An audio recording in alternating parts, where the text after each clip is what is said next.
Listen, in the quiet moments of history, if you listen closely enough, you can still hear it. Not a bang, not a crack, but a sound like the tearing of canvas, a monstrous, ripping snarl that devoured the air itself. It was a sound that didn't just break the sound barrier, it broke the human spirit. And to understand the Second World War, to understand the nature of fear and the terrible burden of power, you must understand the story of the young men who stood behind it. Our story isn't about generals or grand strategies. It's about a young man, let's call him Elias, and the 22 pounds of stamped steel and raw, unthinking fury that became an extension of his own body. Before we place him in the mud and the blood, we must first understand the machine he served. It was not born in a vacuum. Its lineage was forged in the crucible of the previous Great War, where its ancestor, the MG08, was a heavy water-cooled beast, a static monster of the trenches. As Germany rearmed, it sought something better. First came the MG13, then the revolutionary MG34. The MG34 was a marvel of engineering, a watchmaker's masterpiece that could serve as both a light and heavy machine gun. It was the world's first true general-purpose machine gun, but it was too perfect. It was expensive, time-consuming to manufacture, and its delicate mechanisms could be easily fouled by the grit and grime of the Eastern Front. War on an industrial scale demanded an industrial weapon.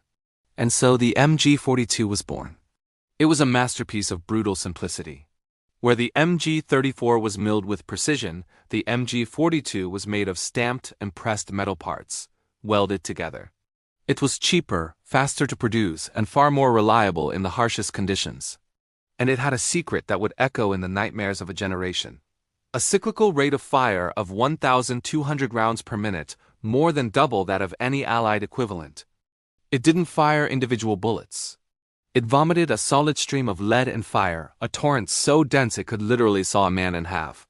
This weapon was the heart of the German infantry squad. The doctrine was built around it. While an American or British squad was a collection of riflemen with a machine gun for support, the German squad was the opposite. It was a three-man machine gun team at its core, with 7 riflemen acting as its protectors, its servants. Their sole purpose was to carry ammunition for the gun, to scout for targets for the gun, and to protect the gun and its crew at all costs. The machine gunner Elias was the fulcrum of this entire system. He wielded the power to halt an entire company's advance, to turn a field of wheat into a field of death. In his hands, he held the greatest concentration of firepower on the battlefield, but this power came at a terrible price. To the enemy, he was not just a target. He was the asterisk target. Every rifleman, every sniper, every mortar crew, every artillery spotter, every tank commander had one primary objective: find and eliminate the machine gun. To operate the buzzsaw was to paint a bullseye on your own chest. You were a lighthouse in a storm of steel, and every ship was aiming its cannons at your light. The skill required was immense, a frantic ballet performed under unimaginable pressure.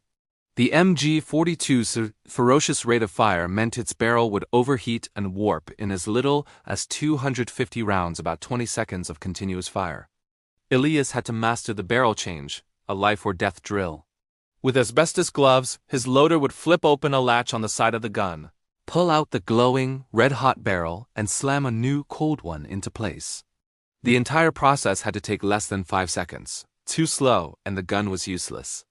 A moment's hesitation, and a sniper's bullet or a mortar shell would find you. It was a constant dance with death, fueled by adrenaline and the acrid smell of cordite and searing metal. Elias learned to fire in short, controlled bursts, to conserve ammunition and prolong the life of his barrel. He became an artist of destruction, painting landscapes of suppression and fear.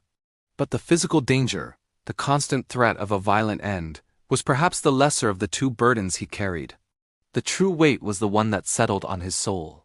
From behind the sights of his MG42, Elias witnessed a scale of death that the human mind was never meant to process.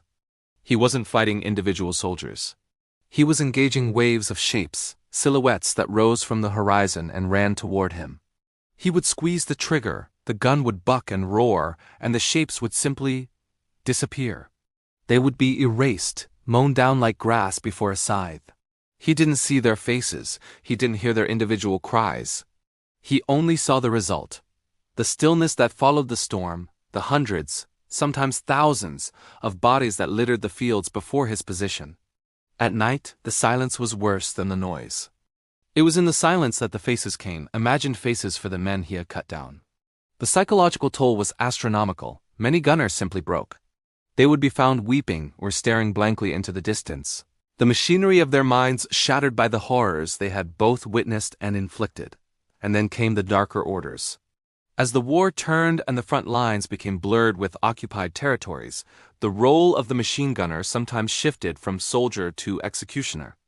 Elias and his team were occasionally tasked with pacification duties, a sanitized term for mass executions of partisans and civilians. There, in a quiet forest or a forgotten quarry, the enemy had faces. They were old men, women, even children. There was no return fire, no threat, no adrenaline of combat.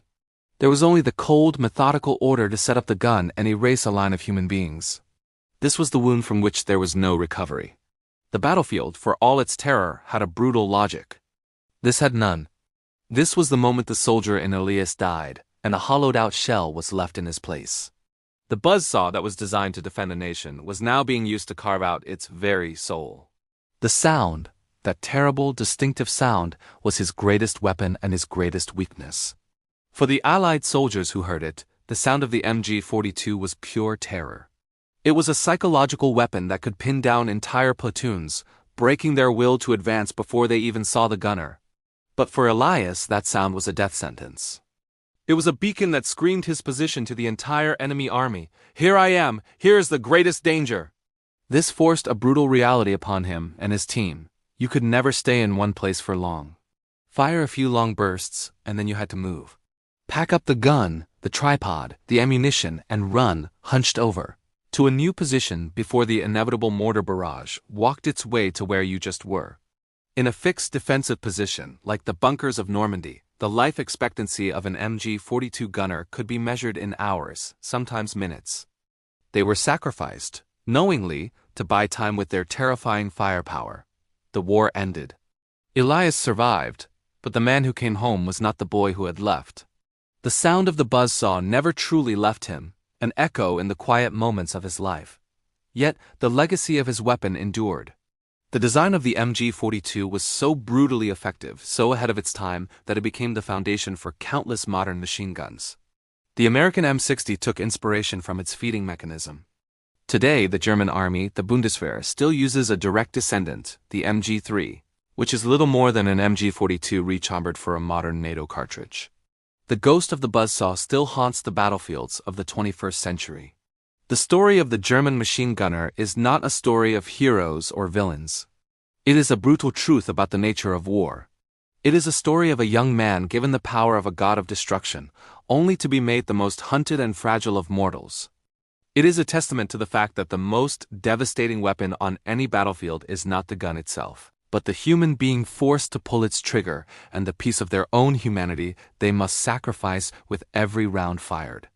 It's a reminder that behind the terrifying roar of the machine, there was always a human heart, beating in fear, and a human soul slowly being torn apart.